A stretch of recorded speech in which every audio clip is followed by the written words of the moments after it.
தமிழ் கலாச்சாரத்தோட ஒரு முக்கியமான படைப்பாக தான் நம்ம பொன்னியின் செல்வன் இப்போ வரைக்கும் பார்க்கலாம். 250 நாள் முடிச்சிட்டாரு. அவர் வந்து குறைவான நாட்கள் பிரமிச்சு போயிட்டாராம். நான் பாகுபலி 1, 2 எடுத்து முடிக்கிறதுக்கு 5 வருஷம் ஆயிப்போச்சு. அந்த தொன்மங்களை தேடி போய் அந்த ரிசர்ச் பண்ணி அந்த இசையை உருவாக்குனதா வந்து அவர் சொல்லியிருந்தாரு. படத்துலேயே வந்து அது தெரிஞ்சுது. இந்தியாவிலேயே மிகப்பெரிய மன்னன் யாருன்னா நம்ம அசோகர், ஹர்ஷர் இப்படிலாம் யோசனை இருக்கும். அவங்களாம் யாரும் கிடையாது. ராஜராஜ சோழனும் ராஜேந்திர சோழனும் தான் மிகப்பெரிய மன்னர்கள். இந்தியாவிலேயே எந்த கலைஞருக்கும் இல்லாத மிகப்பெரிய ஒரு பெருமை ரஹ்மானுக்கு கிடைச்சது. ஒரு டைரக்டர் 40 வருஷமும் டைரக்ஷன் பண்ணிக்கிட்டே இருக்கிறதெல்லாம் சாதாரண விஷயம் கிடையாது. நினைச்சு கூட பார்க்க கடைசி வரைக்கும் விருது வாங்குறது ரொம்ப சாதாரண. அதுவும் வந்து பெரிய விஷயம். இந்த வீடியோவை உங்களுக்கு வழங்குபவர்கள் பேசஸ் பே, secure digital payments with multiple features and great success rate.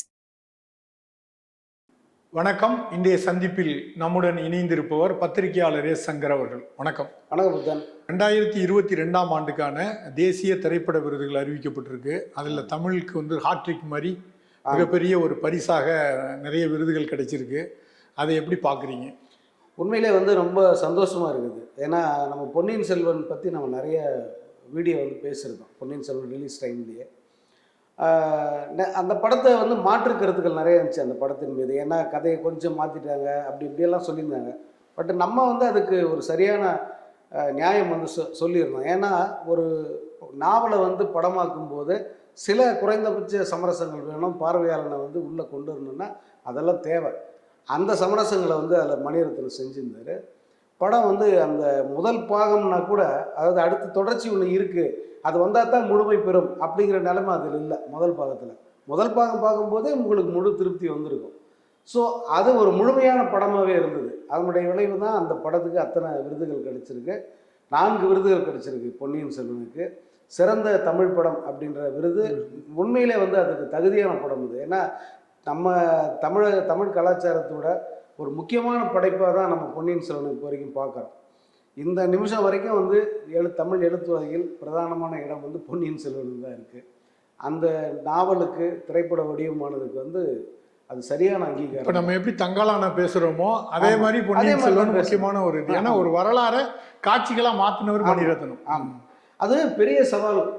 வரலாறு காட்சியை மாற்றுறதுங்கிறது சாதாரண விஷயம் இல்லை, பெரிய சவால். அதாவது இத்தனை கப்பலோட வந்து ராஜராஜ சோழன் சண்டை போட்டு போயிட்டான் அப்படின்னு 2 ஒரு வரியில் இருக்கும் எழுதியிருப்பாங்க. ஆனால் இந்த சண்டை காட்சியை கொண்டு வரதுக்கு 1/2 மணி நேரம் படமாக காட்டணும்.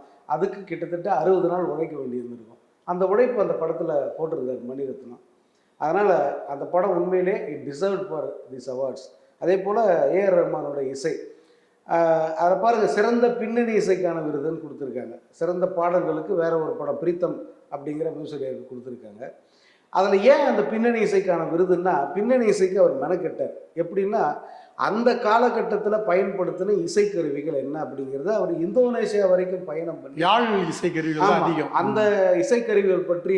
ஏன்னா நம்மளோட இந்த ராஜராஜ சோழனுடைய வரலாறுங்கிறது நம்ம தமிழ்நாட்டோட தங்கி போயிடல. அந்த கீழை நாடுகள் பூரா அவருடைய ஆதிக்கம் பரவி இருந்தது. அதனால் அந்த தொன்மங்களை தேடி போய் அந்த ரிசர்ச் பண்ணி அந்த இசையை உருவாக்கினதாக வந்து அவர் சொல்லியிருந்தார். படத்துலேயே வந்து அது தெரிஞ்சுது. அதற்கான ஒரு அங்கீகாரமாக தான் இதை பார்க்குறோம். ஏஆர் ரஹ்மானுக்கு இது 7வது விருதுன்னு நினைக்கிறேன். தேசிய விருது, நிறைய தேசிய விருது வாங்கி குவிச்சு வச்சுருக்காரு. தமிழ்நாடு இந்தியாவிலேயே எந்த கலைஞருக்கும் இல்லாத மிகப்பெரிய ஒரு பெருமை ரஹ்மானுக்கு கிடச்சிருக்கு. அதற்காகவும் நம்ம வாழ்த்தலாம், நம்ம பெருமையை காலரை தூக்கி விட்டுக்கலாம். அதுக்கு அடுத்தது இன்னொரு 4 அவார்டுகள். சிறந்த ஒளிப்பதிவு ரவிவர்மனுக்கு கொடுத்துருக்காங்க. அது உண்மையிலேயே ரொம்ப நல்லா இருக்கு. அவருடைய அந்த நீங்கள் அந்த பொன்னி நதி பார்க்கணுமே அந்த பாட்டை நீங்கள் பார்த்தீங்கன்னா அதில் இசையை விட பாட்டை விட அந்த விஷுவல் வந்து அப்படி இருக்கும். நமக்கு பிரமிப்பாக இருக்கும். அப்படி விஷுவலாக அப்படி தெரியும். ஆமாம், அதே போல் ஓடும். அதே போல் இந்த பாய் மரங்களை விரிச்சுக்கிட்டு அந்த கப்பல் வர்ற அந்த காட்சி, அதில் விஎஃப்எக்ஸ் இது நிறைய இருக்குன்னா கூட அதில் ஒளிப்பதிவாளருடைய பங்கு இருக்கு இல்லையா, ரொம்ப பிரமாதமாக பண்ணியிருந்தார். ரொம்ப தகுதியான ஒரு விருது தான் அவருக்கு. சிறந்த சவுண்டு கொடுத்துருக்காங்கன்னு. ஆமாம், ஆனந்துங்கிறவர் கொடுத்துருக்காங்க. அதில் அந்த சவுண்ட் டிசைன் வந்து ரொம்ப முக்கியம் கொடுத்துருந்தாங்க அந்த படத்துக்கு. அதனால் வந்து நல்ல பிரிவில் தான் அந்த விருது கொடுத்துருக்காங்க. அடுத்து வந்து திருச்சிற்றம்பலம். ஆமாம், திருச்சிற்றம்பலத்தில் நடித்ததுக்காக நித்யா மேனனுக்கு சிறந்த நடிகை award, all India national award கிடச்சிருக்கு. கொரியோகிராஃபிக்கு இன்னொரு விருது கிடச்சிருக்கு ஜானி மாஸ்டருக்கு. இன்னொரு விருது வந்து என்னென்னா, அது தமிழ் படம் கிடையாது, கன்னட படம் தான். ஆனால் நேரடி தமிழ் படம் மாதிரி வந்து இங்கேயும் சக்கப்போடு போட்டுச்சு KGF 2. அந்த படத்துக்காக அன்பறிவுக்கு வந்து ஒரு விருது கிடச்சிருக்கு. அப்படி பார்த்தீங்கன்னா தமிழுக்கு ஒரு 7-8 அவார்டு கிடச்சிருக்கு. மற்ற பிரிவுகளில் பார்த்தீங்கன்னா நேஷனல் அவார்டே வந்து காந்தாரா அந்த படத்துக்கு தான் கிடச்சிருக்கு. சிறந்த பொழுதுபோக்கு திரைப்படம். ஆமாம், சிறந்த பொழுதுபோக்கு படம். அதே போல் சிறந்த நடிகருக்கான விருது கூட வந்து ரிஷப் ஷெட்டி, அந்த படத்தோட டைரக்டர் கம் ஹீரோ. என்ன விஷயம்னா, மக்கள் கொண்டாடின படங்கள்லாம் அவார்டு வாங்கியிருக்கு.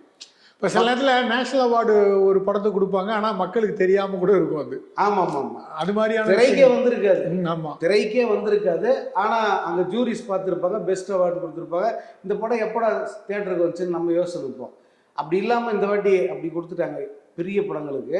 இன்னொரு விஷயம் என்னென்னா, இதில் சிறப்பு அம்சம் அந்தந்த பகுதியினுடைய அந்த வரலாறு, அந்த பண்புகள், அந்த தொன்மைத்துவம், இது எல்லாத்தையும் பிரதிநிதிப்படுத்தின படங்களுக்காக நல்லா இருக்குல்ல. பொன்னியின் செல்வன் பொன்னியின் செல்வன் வந்து தமிழருடைய பாரம்பரியம், தமிழருடைய பண்பாடு, தமிழ் வரலாறு, தமிழ் மன்னன் ஒருத்தன் தான்டா. இந்த இந்தியாவிலேயே மிகப்பெரிய மன்னன் யாருன்னா நம்ம அசோகர், அர்ஷர் இப்படியெல்லாம் யோசனை இருக்கும்.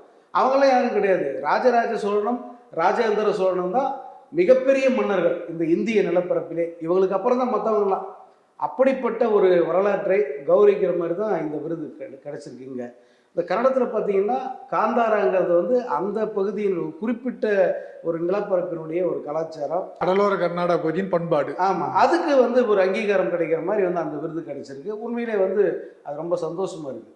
மற்ற விருதுகள் பற்றி கொஞ்சம் சொல்லுங்கள். மற்ற மொழிகளில் வாங்கியிருக்க விருதுகள். மற்ற விருதுகள் பார்த்தீங்கன்னா, சிறந்த படத்துக்கான விருது, தேசிய அளவில் சிறந்த படத்துக்கான விருது வந்து ஆட்டம்னு ஒரு படம், அது வந்து மலையாளத்தில் வந்த படம், அது கிடச்சிருக்கு. அடுத்து வந்து பெஸ்ட் டைரக்டருக்கான விருது சூரஜ் ஆர் பர்ஜாத்தியா அவருக்கு கிடச்சிருக்கு. ரொம்ப பழமையான ஒரு இயக்குனர் இவர். நீங்கள் 90s வந்த படங்கள் பார்த்தீங்கன்னா, மைனே பியார் கியா, ஹம் ஆப்கே இன்கோன், இந்த படங்கள்லாம் கேள்விப்பட்டிருக்கு. சிறந்த காதல் படங்கள், சிறந்த காதல் படங்கள், சிறந்த இசை சித்திரம். தமிழ்நாட்டிலே ஓஹோன்னு ஓடின படம். ஆமாம், அதான் அந்த ஹம் ஆப்கே இன்கோன்லாம் வந்து ரெக்கார்ட் பிரேக் பண்ணுச்சு உலக அளவில். அந்த படங்கள்லாம் இயக்குனவர் அவர் வந்து ராஜ்ஸ்ரீ ஃபிலிம்ஸில் ஹிந்தியில் ரொம்ப ஃபேமஸான ஒரு பட நிறுவனம். இந்த பட நிறுவனத்தோட ஆஸ்தான இயக்குனர் அப்படின்னு பேர் அவருக்கு. அவருக்கு வந்து சிறந்த இயக்குனருக்கான விருது கிடச்சிருக்கு. அந்த படம் வந்து ஊஞ்சை, அந்த படத்துக்கு தான் அந்த அவார்டு கிடச்சிருக்கு. அதே போல் பெஸ்ட்டு ஆக்டராக வந்து Rishab Shetty, best actress Nithya Menon, best supporting ஆக்ட்ரஸாக வந்து பவன்ராஜ் அப்படின்னு ஒருத்தர் கிடச்சிருக்கு. பெஸ்ட்டு சப்போர்ட்டிங் ஆக்ட்ரஸ் வந்து நீனா குப்தா. அவங்களும் வந்து பழைய நடிகை, இந்தியில் பிரபலமாக இருந்தவங்க. இப்போ அவங்களுக்கு சப்போர்ட்டிங் ஆக்ட்ரஸ்க்கான விருது, அதுவும் அந்த சூரஜ் பர்ஜாத்தியா அவர் இயக்கின படத்துக்கு, அவர் படத்துலேயே கிடச்சிருக்கு, மூன்சி அந்த படத்துக்காக. மற்ற விருதுகள் எல்லாம் வந்து அந்தந்த ரீஜனல் லாங்குவேஜில் நிறைய விருதுகள் வந்திருக்கு. அது மெஜாரிட்டியான, அதாவது பாப்புலரான விருதுகள் என்னன்றதெல்லாம் பார்த்துட்டோம். இப்போ பொன்னியின் செல்வன் விருது பெறுவோம் அப்படிங்கிற ஒரு நம்பிக்கை இருந்தது இல்லை பொதுவாக? ஆமாம், நம்ம அப்பயே வந்து பேசியிருக்கேன்னு நினைக்கிறேன். எனக்கு வந்து மணிரத்னத்துக்கு அந்த விருது கிடைக்கும் அப்படின்னு நான் எதிர்பார்த்தேன். அது ஏன் அப்படின்னா, மணிரத்னம் வந்து நிறைய அப்ஸ் அண்ட் டவுன்ஸ் பார்த்துட்டாரு. அவர் வந்து அதாவது 80s வந்தார், 90s உச்சத்தில் இருந்தார். அப்போது வந்து இளையராஜா, அது வரைக்கும் இளையராஜா கூட அவர்களுடைய கூட்டணி தொடர்ந்தது. அதன் பிறகு ஏஆர் ரஹ்மான் வந்துட்டார். ஏஆர் ரஹ்மான் கூட வந்த பிறகு ஒரு சில படங்கள் வந்து அவருக்கு விழுந்தது. மிகப்பெரிய எதிர்பார்ப்பில் வந்த படம் திருடா பிரசாந்த் நடித்த படம். பெருசாக போகணும்னு எதிர்பார்த்தாங்கன்னா அந்த படம் சரியாக போகலை. அதே மாதிரி அதன் பிறகு வந்த சில படங்கள் வந்து தொடர்ச்சியாக சறுக்களை சந்திச்சது. ஈவன் கன்னத்தில் முத்தமிட்டாலாம் பெருசாக பேசினா விட கமர்ஷியலாக அந்த படம் பெரிய அளவுக்கு போகலை. அதே போல் ராவணன் வந்து மிகப்பெரிய தோல்வி படம். அவரை கிட்டத்தட்ட அவ்வளோதான் மணிரத்னம் அப்படின்ற மாதிரி வந்து சொல்லிட்டாங்க. அப்புறம் அதன் பிறகு தான் வந்து அவர் மெல்ல மேலிருந்து வரார். அதாவது கடல்னு ஒரு மோசமான படம், அவர் கேரியர்லேயே மோசமான படம் கடல் தான். இந்த படத்துக்கு பிறகு அந்த ஓகே கண்மணி, அந்த படம் கார்த்திக் பையன் நடித்தது. ஆமாம், ஓகே கண்மணி பரவாயில்லாமல் போயிடுச்சு. அதற்கடுத்து திரும்ப ஒரு சர்க்கிள் காற்று வெளியிடை, அப்புறம் தான் அந்த செக்கச்சிவந்த வானம், அந்த படத்தும் திரும்ப வந்து ஒரு ஸ்டடி ஆகிட்டார். ஆனால் இந்த படங்கள் எல்லாத்துலேயுமே மணிரத்னம் பாணின்னு ஒன்று இருந்துக்கிட்டே இருந்தது. எல்லா அவரோட அந்த ரியாலிட்டி, அவரோட டைரக்ஷன் இது வந்து இருக்கும். அந்த அது அவருடைய ஸ்டாம்ப் அப்படின்னு அவர் நம்பிட்டு இருந்தார் அதை. அதை ஆனால் மற்றவங்கெல்லாம் அது ஒரு கிளீஷே அப்படி தான் வந்து சொன்னாங்க. சும்மா திரும்ப திரும்ப ஒரே மாதிரி வந்துக்கிட்டு இருக்கு அப்படின்ற ஒரு சலிப்பு வந்தது. பொன்னியின் செல்வன் பார்க்கும்போது வந்து டோட்டலாகவே வேறையாக இருந்தது. எந்த இடத்துலையுமே மணிரத்னத்துடைய அந்த பழைய டச்சு, பழைய முத்திரைன்றது எதுவுமே இல்லை. பொன்னியின் செல்வன் 2 வந்தது பாருங்க, அது இன்னும் ஒரு படி மேலே. பொன்னியின் செல்வன் பாகம் 1 விட 2வது பாகம் ரொம்ப நல்லா இருக்கும். உணர்ச்சிகரமான காட்சிகள் நிறைய இருக்கும். குறிப்பாக நந்தினி, கரிகால ஆதித்த கரிகாலம், அந்த காட்சிகள்லாம் ரொம்ப சிறப்பாக பண்ணியிருப்பாங்க. ஸோ இந்த ஒரு டிரான்ஸ்ஃபர்மேஷன் இருக்குது பாருங்கள். இத்தனை ஆண்டுகள் மணிரத்னத்தோட அந்த சினிமா வாழ்க்கை பார்த்தீங்கன்னா கிட்டத்தட்ட 40 ஆண்டுகளுக்கு மேலே ஒரு டைரக்டர் 40 வருஷமும் டைரக்ஷன் பண்ணிக்கிட்டே இருக்கிறதெல்லாம் சாதாரண விஷயம் கிடையாது. நினச்சி கூட பார்க்க கடைசி வரைக்கும் விருது வாங்குறது ரொம்ப சாதாரண. ஆமாம், அதுவும் வந்து பெரிய விஷயம். பட் மணிரத்னம் இந்த 40 வருஷத்துக்கு அப்புறமாவும் தன்னை புதுசாக மாற்றிக்கிறாரு. தன்னை விட இளைய அந்த பயிற்சியாளர்கள் இருக்காங்களா, அவங்கக்கிட்ட இருந்து நிறைய கற்றுக்கிறாரு. படத்தை புதுசாக கொடுக்குறாரு. அப்படி முழுக்க முழுக்க ஒரு புது அனுபவமாக தான் அந்த பொன்னியின் செல்வனுக்கு கொடுத்தாரு. அதுக்கு கிடைச்ச ஒரு அங்கீகாரம் தான் இந்த ரவிவர்மனுடைய அந்த ஒளிப்பதிவே பெரிய ஒரு நம்ம பேசக்கூடிய ஒரு விஷயம். அதுக்கும் அந்த அங்கீகாரம் கொடுத்துட்டு ரொம்ப அந்த கிராண்டியூர்னுவாங்க இல்லையா, அதை ஒவ்வொரு காட்சியிலுமே வந்து அவர் காமிச்சார். நீங்கள் எல்லாருமே வந்து என்ன சொல்லிட்டாங்கன்னா, இந்த கோட்டை, அந்த அரண்மனை, அந்த காட்சிகள்லாம் வரும்போது இதை வந்து அவங்க ராஜஸ்தான்லேயே வந்து அவங்க ஷூட் பண்ணியிருக்காங்க. ஆக்சுவலாக செட்டு போட்டு இருந்தால் நல்லா இருக்குமே அப்படின்லாம் சிலர் சொல்லியிருந்தாங்க. பட் மணிரத்னத்தோட முடிவு வந்து ரொம்ப சிறப்பானதாக இருந்தது. ஏன்னா செட்டுன்னா புதுசாக தெரியும், அந்த அரண்மனையே புதுசாக தெரியும். அரண்மனைங்கிறது புத்தம் புதுசாக கிடையாது, வழி வழியாக பயன்படுத்தி வந்திருப்பாங்க. அப்படி வழி வழியாக வரும்போது அந்த அரண்மனை கொஞ்சம் பழசாக இருக்கும். அதை வந்து அந்த ரியாலிட்டியை காட்டணுங்கிறதுக்காக அந்த காட்சியை வச்சுருந்துப்பார். அதெல்லாம் ரொம்ப சிறப்பாக இருக்கும் படத்தில். அதனால் இந்த நுணுக்கமான வேலை, கடுமையான உழைப்பு. கடுமையான உழைப்புனா ராஜமௌழி இவருக்கு கொடுத்த அங்கீகாரத்தை திரும்ப ஒரு வாட்டி நம்ம நினைவுபடுத்தினா, பொன்னியின் செல்வன் பாகம் 1, 2 இந்த 2 பாகத்தையுமே அவர் 150 நாளில் எடுத்து முடிச்சுட்டாரா மணிரத்னம். வெறும் 150 நாள் முடிச்சுட்டாரு. அவர் வந்து குறைவான நாட்கள் பிரமிச்சு போயிட்டாராம். நான் பாகுபலி 1, 2 எடுத்து முடிக்கிறதுக்கு 5 வருஷம் ஆகிப்போச்சு. பிரபாஸ் 5 வருஷம் நான் வெயிட் பண்ண வச்சுட்டேன். எப்படிங்க அவர் வெறும் 150 நாளில் இவ்வளோ பெரிய காவியத்தை வந்து படமாக எடுத்தார் அப்படின்னு வந்து கேட்டிருக்காரு. அந்த அளவுக்கு வந்து கடும் உழைப்பை கொடுத்ததுக்கான பரிசு தான் இந்த 4 விருதுகள். நிச்சயமாக பொன்னியின் செல்வன் பாகம் 2க்கு அடுத்த வருடம் வேற ஏதாவது ஒரு விருது கிடைக்க வாய்ப்பு. அடுத்தடுத்த ஆண்டுகளில் சிறந்த படங்கள் தமிழில் வந்து இப்போ கடந்த 2 ஆண்டுகள் நிறைய வந்திருக்குல்ல. ஆமாம், அதனால் அடுத்தடுத்த ஆண்டுகளில் தேசிய விருதுக்கான படங்கள் பட்டியலில் நம்ம தமிழ் படங்கள் அதிகம் இருக்கும்னு இருக்கும். கண்டிப்பாக இருக்கும். இந்த 2023 பார்த்தீங்கன்னா அது ரொம்ப நிறைய நல்ல நிகழ்வுகள் நடந்த ஒரு ஆண்டாக தான் இருந்தது சினிமாவை பொறுத்த வரைக்கும். நல்ல படங்கள், நிறைய வசூலை அள்ளி குவித்த படங்கள் அதில் இருந்தது. ஸோ அந்த படங்களுக்கெல்லாம் வந்து வருகிற நாட்களில் வந்து பரிசுகள் கிடைக்கலாம். அதே போல் இந்த ஆண்டு இந்த 2024 கூட நீங்கள் முதல் 6 மாதம் தான் கொஞ்சம் டல்லாக இருந்தது. அதற்கு அடுத்த மாதங்கள், இப்போ வரப்போகிற மாதங்கள்லாம் நிறைய நல்ல படங்கள் வருது. குறிப்பாக மகாராஜா மாதிரி படங்கள்லாம் வந்திருக்கு. நிச்சயமாக வந்து அது கூழாங்கல், மகாராஜா, இந்த கொட்டுக்காளி, அவரோட டைரக்ஷனில் கொட்டுக்காளி, இந்த படங்களுக்கெல்லாம் வந்து நிச்சயமாக விருதுகள் நிறைய இருக்குது. தமிழ் சினிமாவுக்கு வந்து ஒரு இந்த விருது மழை பொழிதுன்ற மாதிரி ரொம்ப நாளைக்கு அப்புறம் வந்து நிறைய விருதுகள் கிடைச்சிருக்கு. ரொம்ப ஹாப்பியாக இருக்குது. விருது பெற்ற அத்தனை கலைஞர்களுக்கும் நம்முடைய மனமார்ந்த வாழ்த்துக்களை தெரிவிச்சுக்கலாம். நன்றி, வணக்கம். வணக்கம்.